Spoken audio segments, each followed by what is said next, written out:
ये सृष्टि 84 घटनाओं से गुजर चुकी है। 84 बार ये हो चुका है। इस अर्थ में सिर्फ 21 अब तक किसी रूप में मौजूद है। 63 पूरी तरह से गायब हो चुकी है। इससे फर्क नहीं पड़ता कि आप कैसे ढूंढें, पर आप उन्हें अपने सिस्टम में याददाश्त के चिन्हों के रूप में देख सकते हैं।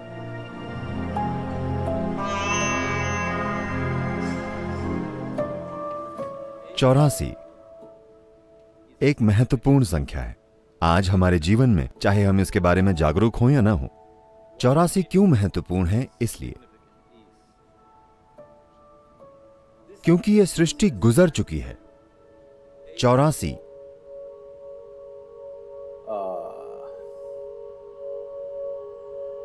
घटनाओं से। 84 बार यह हो चुका है। यह 84वीं घटना है। आज आधुनिक विज्ञान प्रमाणित करता है कि पूरी सृष्टि बस कंपन है। यह मेरा आविष्कार नहीं है, यह वैज्ञानिक तथ्य है। जहां कंपन होता है वहां ध्वनि भी होगी। हाँ, क्या ये ठीक है? मैं तार्किक रूप से चरण दर चरण जाना चाह रहा हूं। जाने के और भी तरीके हैं, बस ऐसा करके मैं आपको एक अलग तरीके से समझा सकता हूं, लेकिन हम चरण दर चरण जाना चाहते हैं। जहां कंपन होता है वहां ध्वनि भी होगी। क्या ऐसा है? तो आप सिर्फ एक कंपन नहीं है, आप एक ध्वनि भी हैं,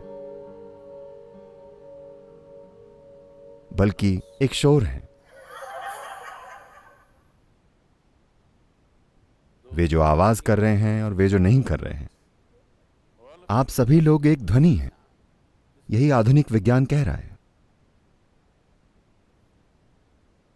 और बहुत पहले किसी ने आपसे कहा था कि सबसे पहले शब्द था, और वो शब्द है भगवान।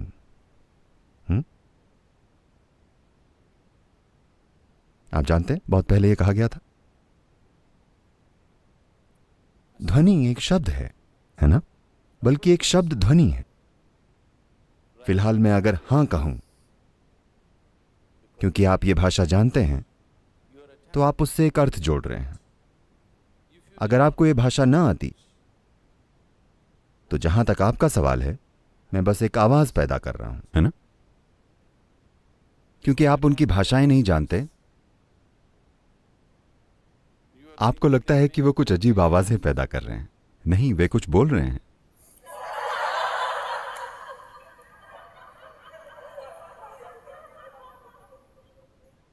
अगर मैं ऐसी भाषा में बोलूं जो आप नहीं जानते, तो आप स्वाभाविक रूप से सोचेंगे कि मैं कुछ अजीब आवाजें पैदा कर रहा हूं, है कि नहीं? अगर मैं अभी इस समय तमिल में या कन्नड़ा या तेलुगु या कोई और भाषा में बोलूं जो आप नहीं जानते, आपको लगेगा मैं कुछ, आपको पता नहीं चलेगा कि मैं वाकई किसी भाषा में बोल रहा हूं या कुछ बकवास आवाजें पैदा कर रहा हूं, है कि नहीं? तो शब्द बस एक ध्वनि है। तो उन्होंने कहा कि वो शब्द है भगवान, क्योंकि कोई भी इंसान जिसने अस्तित्व को पास से देखा है, वो देख सकता है कि जिसे आप सृष्टि कहते हैं और जिसे आप सृष्टा कहते हैं, इन्हें अलग नहीं किया जा सकता। अगर आप उन्हें अलग करें तो सृष्टि का अस्तित्व नहीं रहेगा। जब तक कि इसे सृष्टा का निरंतर सहारा नहीं मिलता, एक पल के लिए भी यह सृष्टि की प्रक्रिया नहीं चल सकती, क्योंकि सृष्टि बन नहीं चुकी है, यह निरंतर बन रही है। हाँ, क्या आप निरंतर बन रहे हैं या बन चुके हैं?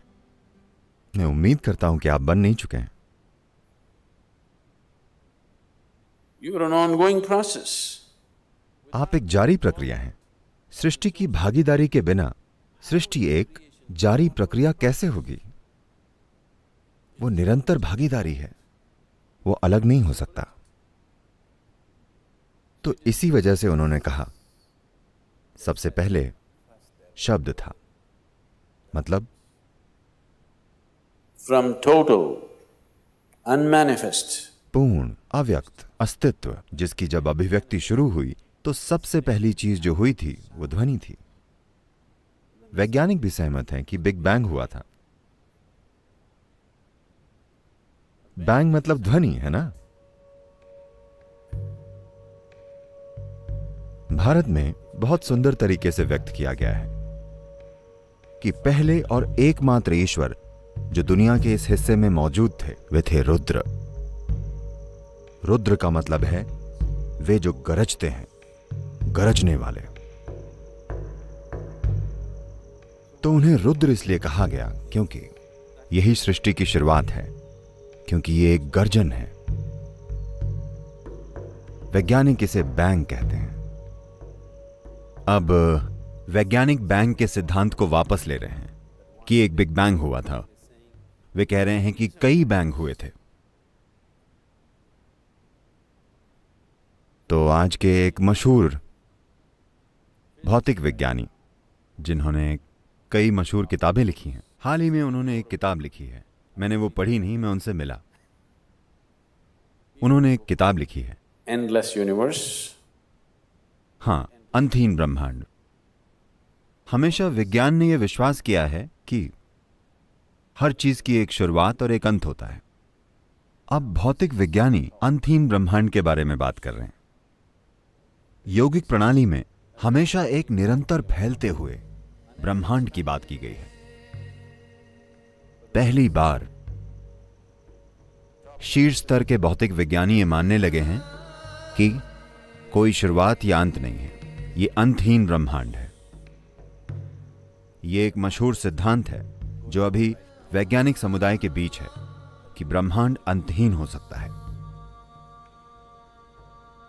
तो जब मैं इनसे चर्चा कर रहा था, मैंने पूछा कि क्या यह संभव है कि वो एक बैंग नहीं बल्कि एक गर्जन थी, एक निरंतर गर्जन।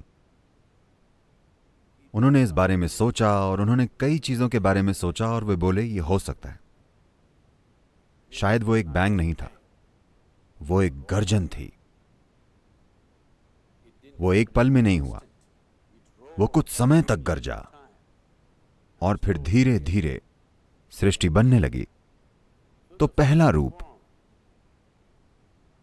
पहले ईश्वर को गरजने वाला कहा गया। रुद्र मतलब गर्जन करने वाला। तो मैंने पूछा आपको क्या लगता है उन्होंने कितनी बार गर्जन किया होगा? वो बोले हम कह नहीं सकते। हम कह नहीं सकते क्योंकि हमारे पास जानने का कोई तरीका नहीं है कि कितनी बार, लेकिन निश्चित रूप से उन्होंने एक से ज्यादा गर्जन की थी। फिर मैंने कहा किसी दिन अगर आपकी खोज आपको वहां पहुंचाती है तो इसे एक सहायक चिन्ह के रूप में रखिए कि वे 84 बार गरजे थे। उन्होंने पूछा आप कैसे जानते हैं, किस आधार पर यह कह रहे हैं? मैंने कहा अपने सिस्टम में देखकर मैं कह रहा हूं कि सृष्टि ने 84 बार गर्जन किया है और ये आगे भी कई गर्जन करेगी। ये कुल मिलाकर 112 बार गर्जन करेगी। जब ये आखिरी बार गर्जन करेगी तब कोई शुरुआत और कोई अंत नहीं होगा, ये शाश्वत सृष्टि होगी। वो बहुत दूर है, पर मैंने उनसे कहा कि आप 84 को किसी तरह के सहायक स्तंभ के रूप में रखिए। आपके पास मशीन और गणित है, मैंने एक और एक कितना है ये भी नहीं सीखा। आपने ये सभी चीजें सीखी हैं, आप उन पर काम कीजिए। किसी दिन अगर आप एक संख्या तक पहुंचेंगे तो आप इस संख्या तक पहुंचेंगे, ये 84 होगा। ऐसा कैसे हो सकता है, उन्होंने पूछा। मैंने कहा अगर आप आज एक पेड़ काटते हैं तो लोग उसके तने में मौजूद छल्लों या चक्रों को देखकर कहते हैं कि पिछले 1000 सालों में अकाल कब पड़ा था, ज्यादा बारिश कब हुई थी, आग कब लगी थी, सब कुछ है ना। अगर आप अपने सिस्टम में अपनी जागरूकता का इस्तेमाल करके प्रवेश करते हैं तो इस सृष्टि का पूरा इतिहास इसमें लिखा हुआ है। 84 बार ये सृष्टि गरज चुकी है। हम इस 84वें गर्जन में हैं। 84 गर्जनों के कारण जो हुआ है, हम वहां हैं। उन 84 सृष्टियों में से जो हुई हैं, 83 हो चुकी हैं, ये वाली हो रही है। इनमें से जैसे सृष्टि हो रही है निरंतर, विलीन होना भी निरंतर हो रहा है। तो विलीन होने की प्रक्रिया कुछ सृष्टियों के लिए शुरू हुई और ये विलीन होती गईं। उनमें से सिर्फ 20 अब तक विलीन होने की प्रक्रिया में हैं। विलीन होने के अलग अलग स्तर हैं। बाकी की पूरी तरह से मिट चुकी हैं, सिवाय इसके कि आप अपनी जागरूकता में उन्हें देख सकते हैं, इस सृष्टि में देख सकते हैं, क्योंकि किसी रूप में इनमें उनका शेष भाग या अनुभव मौजूद है। उसी तरह जैसे आपके जीवन का अनुभव आपके हर काम में आपके साथ होता है, सृष्टि की प्रक्रिया भी हर सृष्टि का अनुभव अगली सृष्टि में अपने साथ लेती आई है, अगले में और उसके अगले में। हालांकि वे पूरी तरह से अलग हो सकती हैं। देखिए, आप स्कूल गए और फुटबॉल खेली, और ये 25 साल पहले हुआ था। अब अचानक से अब आप 45 साल के हैं और एक चोर आपके घर में घुस गया। जब आपके घर में चोर घुसता है, You are not going "Yeah," like this. You will go like this. आप आ करके ऐसे नहीं करते, आप ऐसे करेंगे। क्योंकि आपका फुटबॉल का खेल अचानक ऐसी चीज जो आप पूरी तरह से भूल चुके हैं, वो कहीं आपके सिस्टम में है, वो बाहर आ जाती है। आप चोर को एक फुटबॉल की गेंद की तरह मारते हैं, न कि कराटे किक या कलरीपट्टू किक या किसी और तरह। तो वो अनुभव, आपने फुटबॉल शायद 1 महीने या 3 महीने के लिए खेली होगी, लेकिन वो अनुभव, उस अनुभव का बचा हुआ हिस्सा आप में अब भी गहरा समाया हुआ है और ये कहीं एक बिल्कुल अलग जगह में व्यक्त होता है। इसी तरह आप हर समय विकसित हो रहे हैं। इसी को हम कर्म कहते हैं। तो ये व्यक्तिगत कर्म है जिसके बारे में हम बात कर रहे हैं, लेकिन एक ब्रह्मांडीय कर्म होता है। सृष्टि का अपना कर्म होता है, क्योंकि सृष्टि खुद एक कर्म है ना? सृष्टि का बनना क्या ये एक काम नहीं है? काम मतलब कर्म, ये कर्म है। उस कर्म का बचा हुआ हिस्सा हमेशा अगले स्तर की सृष्टि तक और फिर अगले स्तर तक पहुंचता है। इस तरह से कुल मिलाकर 84 सृष्टियां हुई हैं या 83 हुई हैं। ये 84वीं हो रही है। इनमें से पुरानी सृष्टियां पूरी तरह से विलीन हो चुकी हैं। उनका अस्तित्व बस अपनी सृष्टियों में मौजूद अनुभव की छाप के रूप में है, पर वे जीवित नहीं हैं। लेकिन इससे पहले की 20 सृष्टियां अब भी अलग अलग स्तर पर जीवित हैं। कुछ बहुत ही धुंधली हो गई हैं, कुछ प्रबल हैं, कुछ ज्यादा प्रबल हैं, कुछ लगभग असली हैं, जैसे ये है। ये लगभग ऐसी ही है, लेकिन ये विलीन होने की प्रक्रिया में है। वहां सृष्टि की प्रक्रिया सक्रिय रूप से नहीं हो रही है। विलीन होने का यही मतलब है। देखिए, फिलहाल आपके लिए मृत्यु का क्या मतलब है? जब आप बच्चे थे, जितनी नई कोशिकाएं आप पैदा कर रहे थे, मान लीजिए 1 साल में आप 100 अरब कोशिकाएं बना रहे थे। जब आप 35 के हो जाते हैं, यह थोड़ा कम हो जाता है। जब आप 45 के होते हैं, यह थोड़ा और कम होता है। 55 की उम्र में और कम होता है, 75 पर और भी कम। एक समय आता है जब आप जो पैदा करते हैं और जो मरता है उसकी संख्या नए से ज्यादा है। इसी तरह से बुढ़ापा आता है। सृष्टि के साथ बिल्कुल यही प्रक्रिया हो रही है। विलीन होना हर समय होता है, यहां भी विलीन होना हर समय होता है, लेकिन नई सृष्टि हो रही है तो यह पूरी ऊर्जा से चल रही है। यह नई सृष्टि धीमे पड़कर रुक गई, तो कुछ समय अंतराल के बाद यह बस कम होने लगी, सिर्फ विलीन होने लगी, और कुछ समय बाद सिर्फ याददाश्त की छाप है, जीवित छाप बिल्कुल नहीं है। तो इस अर्थ में सिर्फ 21 अब तक किसी रूप में मौजूद हैं। बाकी की बची हुई 63, जी हां 63 पूरी तरह से गायब हो चुकी हैं। ये आपको नहीं मिलेंगी, इससे फर्क नहीं पड़ता कि आप कैसे देखते हैं, लेकिन आप उन्हें अपने सिस्टम में याददाश्त के चिन्हों के रूप में देख सकते हैं, क्योंकि वो छाप, वो अनुभव अब भी यहां है। ये एक असली चीज है। बाकी सभी घटते क्रम के अनुसार सक्रिय है। इनमें दो हैं। इस सृष्टि में दो हैं। एक भौतिकता है जिसमें हर चीज की याददाश्त है। दूसरा है सृष्टि का स्रोत, जो भविष्य का आधार है। आप या तो अपने अतीत को अपना भविष्य बनने दे सकते हैं। जब आप अपने अतीत को अपना भविष्य बनने देते हैं, हम आपको देखकर कहते हैं यह उसका कर्म है। जब हम कहते हैं वो उसका कर्म है, इसका मतलब है कि वो अपने अतीत को अपना भविष्य बनने दे रही है। उसमें कोई नई संभावना नहीं है। यही बात है जब हम किसी को देखकर कहते हैं कर्म। हम बस यही कह रहे हैं कि वे अपने अतीत को अपना भविष्य बनने दे रहे हैं। उनका वाकई कोई भविष्य नहीं है, वो खुद को दोहराएगा।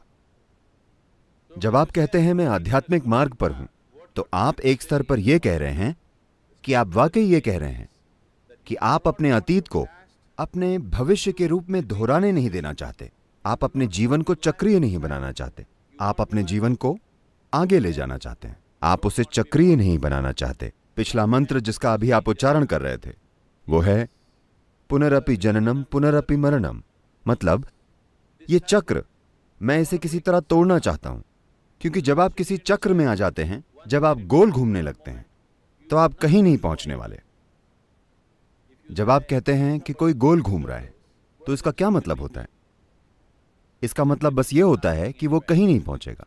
तो जब हम कहते हैं ये उसका कर्म है, तो हमारा मतलब यही होता है कि वो कहीं नहीं पहुंचेगा, क्योंकि घूमते हुए उसे ऐसा लगता है कि ये नई यात्रा है, ये नई यात्रा है, क्योंकि उसकी याददाश्त बहुत छोटी है। हर किसी को भूलने की बीमारी है। मां के गर्भ से पहले क्या था या मां के गर्भ में क्या था उन्हें याद नहीं। वे भूल जाने की स्थिति में है। इसलिए गोल घूमना नया लगता है, हर बार घूमकर नया लगता है। ये गोल घूमते जानवरों की तरह है। सर्कस में जानवरों को घुमाते हैं, ये बस वैसा ही है। भारत में विशेष रूप से योगिक संस्कृति में यह उदाहरण शायद कहीं योग सूत्र में ही है। ये वाला उदाहरण, उनकी तुलना तेल की चक्की के बैल से की जाती है। तेल की चक्की पर वे बैलों के साथ ये करते हैं, वे उनकी आंखों पर कपड़ा बांध देते हैं, उनकी आंखों पर कुछ बांध देते हैं, या फिर सब कुछ बांधकर बस इतना छोड़ देते हैं। और ये एक तेल की चक्की है, पर बैल सोचता है वो कहीं जा रहा है। जैसे आप ट्रेडमिल पर चढ़ते हैं और ऐसा लगता है कि आप कहीं जा रहे हैं, पर आप कहीं नहीं जा रहे हैं। यही कर्म है। तो ये आयाम जिसे आप अभी देख रहे हैं वो दो स्तरों पर है। एक हो चुका है, दूसरा हो रहा है। तो उनमें से 83 हो चुके हैं। अगर आप संख्याओं में बात करना चाहते हैं तो 83वां हो चुका है, पर अब भी हो रहा है। बचे हुए हिस्से के रूप में यह अब भी हो रहा है। आपका जन्म हो चुका है। क्या ये हो चुका है? जन्म हो गया है, पर अब भी हो रहा है ना? आपकी मृत्यु हो चुकी है, लेकिन अब भी हो रही है। आप समझे? आपकी मृत्यु तय है ना? यह पहले ही हो चुकी है। जिस पल आप पैदा हुए थे आपकी मृत्यु हो गई थी। मृत्यु की ओर आपका पहला कदम हो गया था, पर अब भी हो रहा है।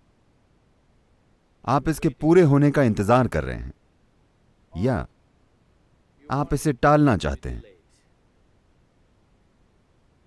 लेकिन यह हो रहा है ना? और यह पहले ही हो चुका है। तो आप में एक और आयाम है जिसका जन्म नहीं हुआ है, न ही मृत्यु होगी।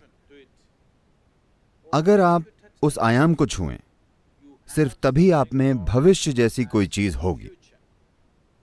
वरना आपके पास बस कर्म है। कर्म मतलब आप अपने अतीत को भविष्य के रूप में दोहरा रहे हैं। आप शायद रंग बदल रहे हों, आप शायद तरीके बदल रहे हों कि आप उसे कैसे करते हैं, पर फिर भी वही चीज है, कुछ भी अलग नहीं है। वही चीज जो गुफा में रहने वाला आदमी करता था, आप भी वही कर रहे हैं। तरीके और क्षमता शायद बदल गई हो, लेकिन चीज वही है। क्या ऐसा नहीं है? ये एक लंगर है, ये एक लंगर है। आपने लंगर फेंक दिया है और आप अपनी नाव को चलाने की कोशिश कर रहे हैं। ज्यादा से ज्यादा वो गोल घूम सकती है ना? तो हम लंगर खींचने की या लंगर की रस्सी काटने की कोशिश कर रहे हैं ताकि अगली बार नाव चलाने पर वो दूर चली जाए। तो पूरी आध्यात्मिक साधना इसी पर आधारित है कि आप मुक्त होना चाहते हैं। मुक्त का मतलब यह नहीं है कि आपको भूलना होगा, लेकिन आपको उस याददाश्त से मुक्त होना होगा जो आपको चलाती है। और यह याददाश्त सिर्फ आपके मन में नहीं, आपके शरीर की हर कोशिका में याददाश्त है। वंश विज्ञान और अन्य चीजों से यह हमारे लिए बिल्कुल स्पष्ट है कि आप में अपने पूर्वजों की याददाश्त है और आप आज भी उनकी तरह बर्ताव कर रहे हैं। आपकी नाक आज भी उनके जैसी है। आप देखिए, अगर आपने हाल ही में नाक की सर्जरी ना करवा ली हो, हाँ, There are many symbols. कई सारे प्रतीक हैं या शरीर में कई पहलू हैं जो स्पष्ट रूप से ये कहते हैं कि इन 84 सृष्टियों की याददाश्त अब भी आपके शरीर में मौजूद है। ये सृष्टि के हर परमाणु में है। तो आप उसे साफ करना चाहते हैं, आप उस याददाश्त को साफ करना चाहते हैं, क्योंकि ये याददाश्त आपको बांधती है। ये याददाश्त आपको जुड़े होने की भावना देती है, पर साथ ही साथ आपको बांधती है, आपको जाने नहीं देती। तो जब आप साधना करते हैं तो आप सब कुछ काटने की कोशिश करते हैं, क्योंकि काटे बिना, अपना लंगर काटे बिना आप आगे नहीं जा सकेंगे। तो ये याददाश्त मुझे क्यों रोके रखती है? इसी याददाश्त ने आपके शरीर को और आप जो अभी हैं उसे एक रूप और समग्रता दी है। इसके बिना, इस याददाश्त के बिना यह शरीर नहीं बनाया जा सकता। एक कोशिका के जीव की याददाश्त आप में हुए बिना, उस सारी जानकारी के विकास की प्रक्रिया से गुजरकर आपका रूप लिए बिना, उस याददाश्त के बिना यह शरीर एक रूप लेकर टिक नहीं सकता। तो याददाश्त आपकी दुश्मन नहीं है। बात यह है कि आपको उसे संभालना नहीं आता। आप उसमें समा गए हैं, यही समस्या है। आप उसमें समा गए हैं, अब आप उससे बाहर आना चाहते हैं। आप याददाश्त का इस्तेमाल करना चाहते हैं, लेकिन आप ये नहीं चाहते कि वो आपका इस्तेमाल करे। यही आध्यात्मिक साधना है कि आप एक भविष्य चाहते हैं जो आपके अतीत से अलग हो।